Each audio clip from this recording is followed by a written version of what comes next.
Philippians 3:10, Paul is speaking and he's saying, I want to know you. I want to intimately know you, Jesus. But he says, I want to know you in the power of your resurrection. In other words, I want to have some power in my life to where I'm not a victim and I'm not struggling all the time. I want to know the power that you have, that you've placed in me. But I also want to know you in the fellowship of your sufferings. And it says, becoming like him in his death.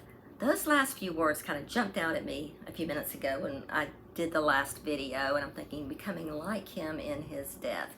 What was Jesus like in his death? Now, I've been recently in a group that's taught me a term I haven't ever really thought about or heard before, and the term is suffering well. The Lord told us that in this world we will have tribulations, we will have problems. So how do we suffer well? Well, Jesus is the perfect example of that. When he was on the cross, he didn't scream and yell and curse everyone out.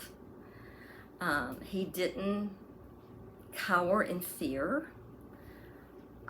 He didn't become hopeless and helpless. He could have called 10,000 angels down and destroyed the whole world. But he stayed relational. He could talk to the thief on each side of him. Now, he was in horrific pain.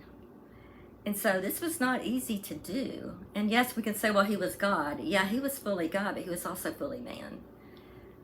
So he feels and knows what it feels like when we're in a time of suffering, when there's something that's come into our life that's been incredibly difficult. And so he wants to be our example of teaching us how to suffer well. That means we're going to turn to him in our pain. We're going to say, God, help me to see the big picture of what's going on here. We're not going to lose hope. We're going to be able to take a deep breath and stay relational with people and not take it out on them when we're hurting. And no condemnation to those that fail in this area. We all do, because we're human beings. But there's nothing like knowing Christ in the fellowship of his sufferings, where he feels what we feel and we feel what he feels when there's suffering. And so none of us want to suffer, but because we live in this world, we will suffer. And God is giving us a way to handle it. Not pulling ourselves up by our bootstraps, trying to figure out how to get stronger, but by being weak and saying, Jesus, thank you that you live inside of me and you can handle this through me.